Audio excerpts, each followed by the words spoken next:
Well, we finally reached episode 200 of the Random Trade Review, and, well, unfortunately, I just don't seem to have as many funny stories as I had last time, so, yeah, this is probably not going to be the same type of video, at least not spread out over several videos, at least. I mean, I could go into detail about the snowstorm that caused my Phantom Stranger Showcase review to get delayed, but, that would just be a huge rant about how much I hate snow. I guess the other thing I've run into in these episodes is just finding background information on the material I'm covering. I mean, at least with something like, say, Star Trek, Rick or Morty, or Futurama, I can just go into the history of those television shows or movies. And then you run into something like we did last time with the story Nola. There just wasn't anything I could find about the background of that comic, and so I had to talk a lot about Hurricane Katrina and comic books that are just failed movie pitches. Yeah, you can imagine how fun that was to talk about. Anyway, even though I'm at episode 200, you might notice that I have several episodes that are missing, namely pretty much every episode dealing with a manga review. Basically what happened was, over about a year and a half ago, or maybe even more, I can't remember exactly, I received a copyright strike on my episode covering the manga The Prince of Tennis. Not a claim, mind you, but a strike, which is way more dire.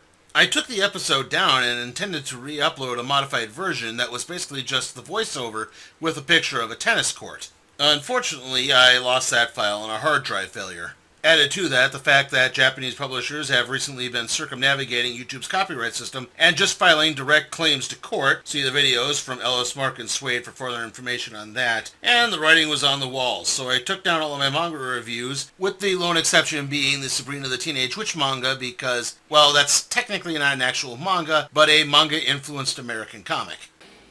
Now, I need to clarify, these are not the American publishers who license the manga from Japan and then translate it for the United States.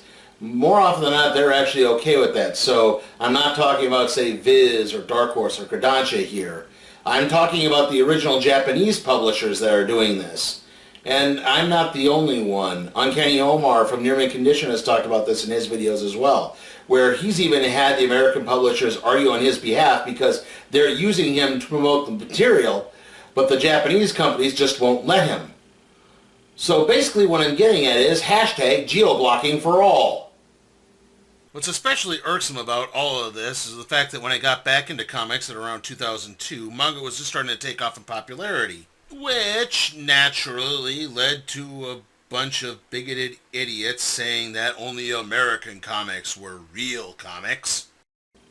Yeah, kids, gatekeeping has been around a lot longer than you think. Anyway, I really didn't want to be one of those people. I want to support sequential art no matter what form it takes. But the action of these companies have just killed any enthusiasm I have for it. I still have some manga titles in the randomizer, and if they come up I will review them. Just, don't expect any scans or screenshots or anything like that. Maybe just some cat pictures or Madden footage or something of that nature. Okay, enough doom and gloom here. Let's talk about something I know you've all been wondering about since the last time we discussed it. Youngblood. Due to the popularity of my episode covering the first 4 issues of the Founding Image Comics series, I had intended to cover the Youngblood series that started in 2017, which I heard was the most coherent. And then something funny happened. Rob Liefeld lost ownership of Youngblood. Okay, so I've heard a lot of conflicting reports on this, so I don't know exactly what happened, if this was intentional, or maybe Rob Liefeld was swindled, but basically what happened was he hired some promotional firm to pitch Youngblood as a concept in Hollywood, either for a movie or a television show, and, well, that promotional firm now owns Youngblood outright. Like I said, I don't know if this was intentional or if Liefeld was somehow cheated out of this, but the fact that Image, a company founded on championing creators' rights, just had one of their founders lose their principal creation is, well, a little too ironic, don't you think? Not to mention, as soon as that news broke, suddenly almost all of Youngblood was removed from Comixology. In fact, the only Youngblood I could read now on that service is the issues I purchased for my review. So that means I kind of had to go elsewhere.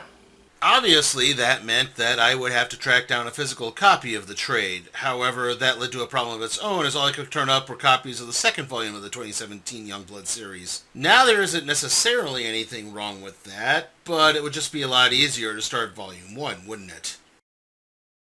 However, to quote a certain movie franchise, life found a way.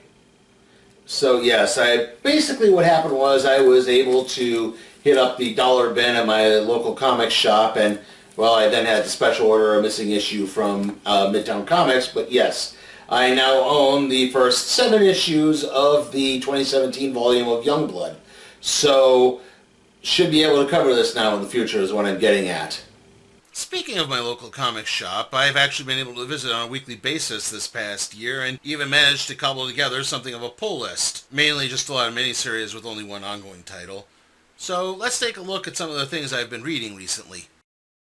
Okay, so I'm going to be doing a different style of shooting here. I can't really do like a normal just top-down shot. I don't really have the equipment to mount a camera for something like that. And if I mount it up back here, my head is probably going to get in the way of a lot of stuff. So you're going to be seeing it kind of upward and this way. And the books will appear right side up to you, but in all likelihood they're going to be upside down to me. So sorry if I fumble around and point to things I don't need to be pointing at. It's just going to be a little bit of an adjustment for me.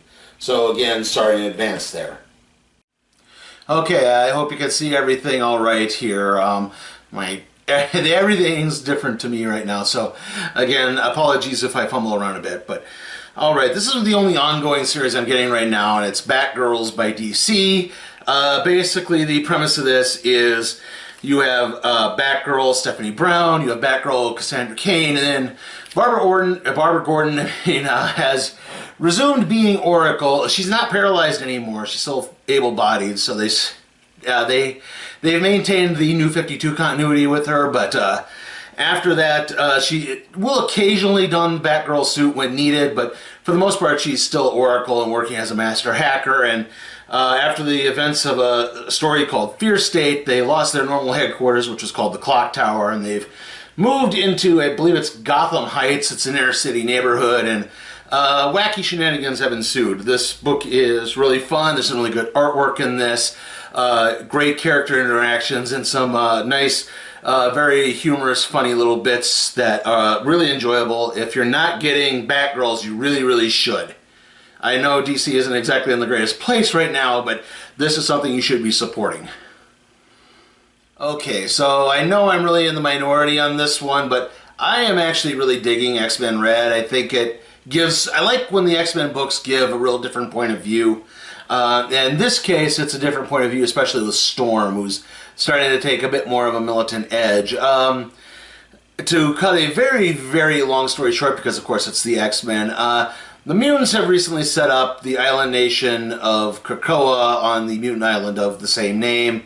And then after about a year and a half of setting all that up and doing some things, they have, in fact, also terraformed a section of Mars now called Araco, and Storm is in charge of that, and she's run afoul with several kind of mutant uprisings there because they want to.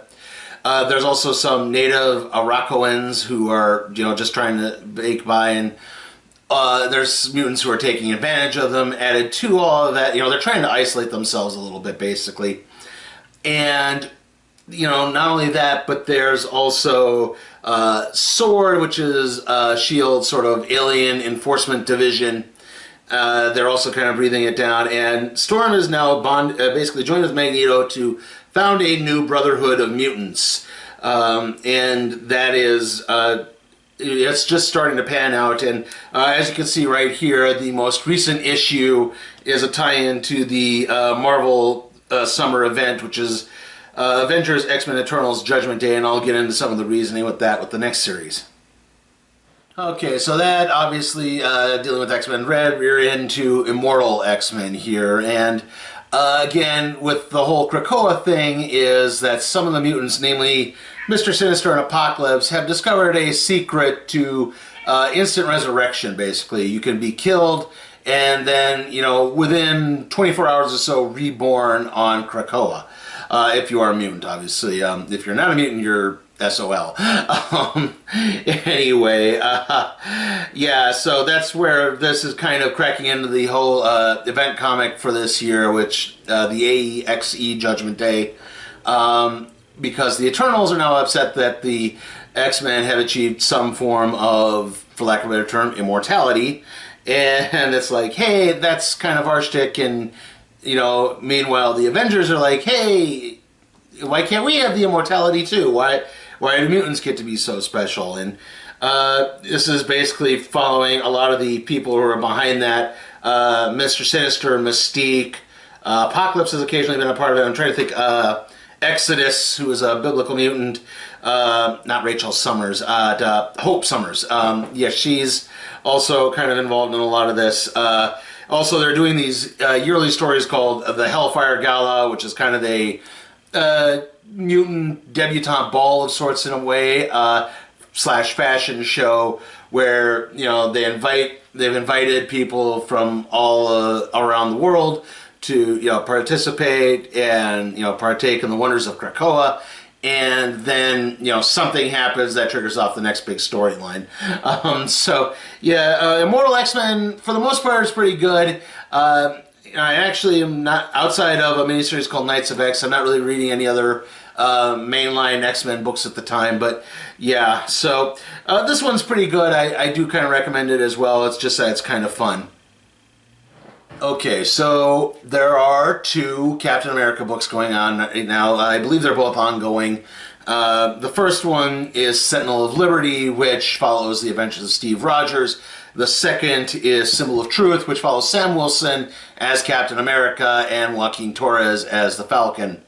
And these are both really good, solid Cap adventures, that take place in their own sort. Well, they take place at the same time, but they have their own unique angles to them. Like, this is diving a little bit more into the lore of Captain America and finding out some secret revelations that's been going on. Something about Cap's shield, which is a unique revelatory thing. And then there's Symbol of Truth, which is tackling a lot more current political hot button issues in a way. There's a lot dealing with immigration. There's some weapon smuggling going on. So yeah, you're getting more of that kind of angle with this one, with that one, and this one's more kind of Cap going into his own mythology, for lack of a better term. Like I said, both of these are really good. Again, look for trades of these. Really fun. So yeah, keep looking for those. Okay, so I mentioned Marvel's big event for the summer, which is AXE or AEX or whatever, Judgment Day, and you know, gave my brief little thoughts on. And I didn't really give my entire thoughts on that, I guess. I have yet to read issues 2 and 3. There was a shipping problem with my comic shop, so I only just recently got them. I haven't quite gotten to them yet. But DC's big event for this summer is Dark Crisis, which is taking an angle of something has happened to the Justice League. Black Adam has arrived claiming that they were killed. It's the actions of a prominent character from the Crisis on Infinite Earths named Pariah. And, you know, that's about really the only interesting thing of it. Like, there's some interesting ideas. I just don't think the execution has been really well. However, this tie-in miniseries following the characters of Young Justice, this has actually been really entertaining. In fact, this is way more entertaining. Like I said, it's way more entertaining than the main series because it takes some very unique angles as to how several of these characters have changed. Basically, the Tim Drake Robin, Bart Allen, Impulse / Kid Flash, Connor Kent Superboy have gone missing, and they're interacting with a version of Cassie Sandsmark Wonder Girl from their old original Young Justice run. And it's basically like some sort of weird fan boy or girl possibly is like trying to control things and set things to the way they ought to be. So yeah, so we have Tim Drake's recent bisexuality being addressed and kind of no, that's not true. You belong with this person, and they tackle an incident that happened in, I guess Jeff Johns was still writing Teen Titans at that time, but the 2003 to 2010, I want to say, Teen Titans series where Connor Kent was out of commission, something happened, and I don't think they ever really properly addressed that, and they seem to be kind of hinting at where that's going right now. Like I said, this is actually pretty good. Like, especially if you're a big DC continuity fan, I think you're going to really like this. So, yeah, this one's really fun. I don't think you really need to be reading too much of Dark Crisis. You just need to know kind of the bare bones is what's going on there. Okay, so I don't know, you can see this, there's a bit of a glare, but yeah, basically something that Marvel's been doing over the last, I want to say, a couple of years or so is having creators come back to story arcs that they worked on at one point and maybe revisiting them and taking a look at a new angle. In this case, you have Ben Reilly's Spider-Man from J.M. DeMatteis, who worked during the infamous Clone Saga story, but did some interesting ideas in there. And this miniseries does a really good job of exploring the personality of Ben Reilly, and getting a different angle on him, I think, helps make him a little bit better. It doesn't completely redeem the Clone Saga, because nothing could ever really truly redeem the Clone Saga, but still, I think this is a pretty good story. And this one, Wolverine Patch, is by Larry Hama, who had a big run on Wolverine, and I want to say, I can't remember exactly when he started, but it was early 90s-ish. He did one of the defining runs here, and including setting up the idea of doing sort of a, Tales of the Golden Monkey / Archer Danger Island type story, where he works out of Madripoor under the alias of Patch. Don't know where he got that nickname from, but this series isn't entirely complete yet. I believe as I'm recording this, the final issue is either just coming out or comes out next week. But this one's pretty fun too, on kind of like a basic pulpy adventure type story level. Definitely some good ideas here for anything if you're interested in them. Okay, and now we have Silk. This is the most recent 5-issue miniseries. She's had a couple other, I don't know if ongoing exactly is the right title, because I think they both went 12 issues each, but she's played a prominent role in a lot of these Spider-Verse crossovers. And if you don't know what the background of the character is, this is Cindy Moon, who was a Korean exchange student who wound up getting bitten by the same radioactive spider that bit Peter Parker. And in a weird little side effect, whenever she and Parker are near each other, they get really, really horny. That's added a weird wrinkle into Peter's not quite love life in the strictest sense of the term, but definitely had, like I said, a very unique angle. Like I said, this is well later than that. This deals with Cindy having to take on a resurrected sort of vampire-like creature from Korean mythology. Sometimes they say vampire-type demon, other times they say witch, so I think it's a witch. And it's a good, solid 5-issue story. It gets to the point, runs a whole arc through there. And in case you're wondering what the deal is here with this Fortnite variant, I had to order this issue, and the Fortnite variant was $1 cheaper. So I figured, might as well save a little money. It's not terrible. I'm not a huge Fortnite person, nothing against people who are, but that's just why I own the Fortnite variant. And that kind of concludes of pretty much the most of the stuff I'm doing. Like, this isn't everything, because I don't really want to be here all day, but we are going to get into my little obsession that I've gotten into in the last year or so. Okay, so these are facsimile editions. Basically, they're reprint single issues of well-known comic book stories.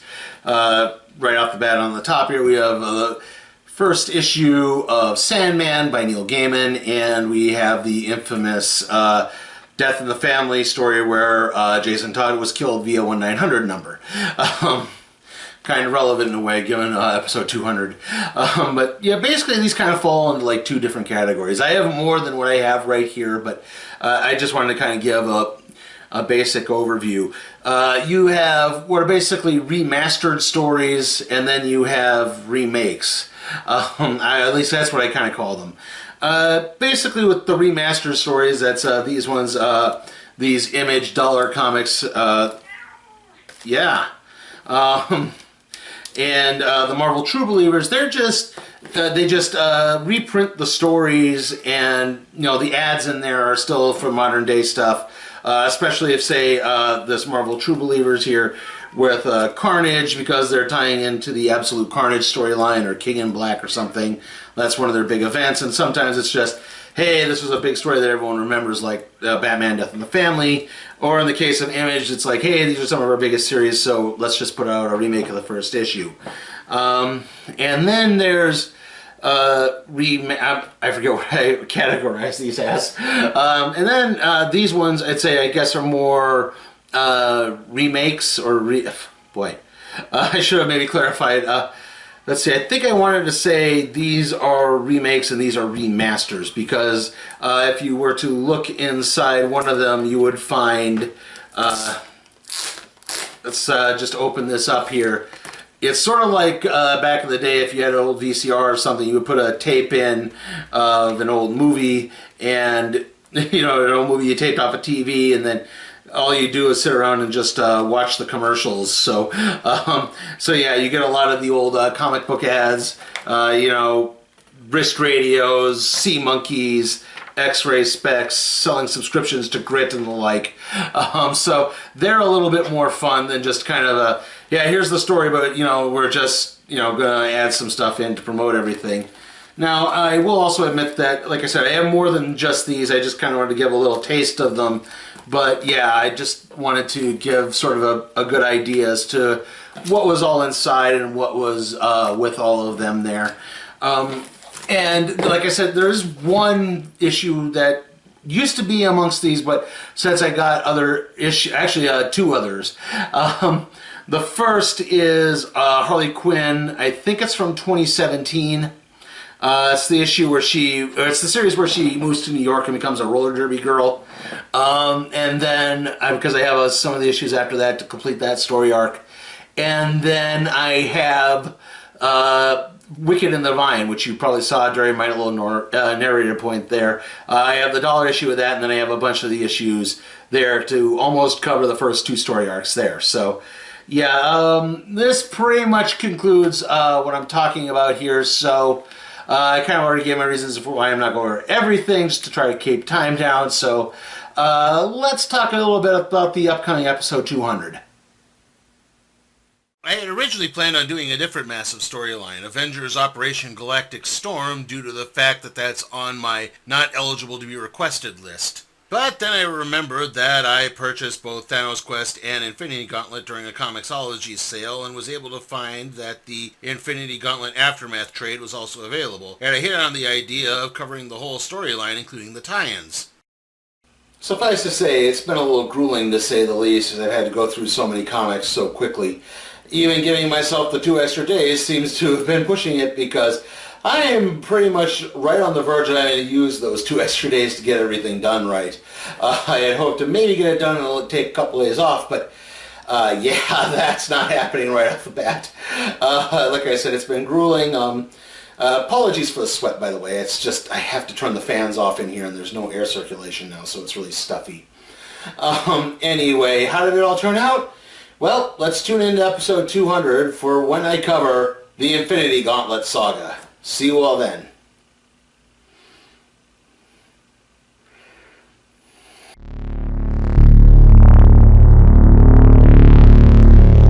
Hey guys, if you want to request a trade to be put in the randomizer, aka the cardboard box, you can do so at my Patreon at patreon.com/SleepyTimeForCatProductions. Also, remember to like, comment, share, subscribe, and ring that notification bell.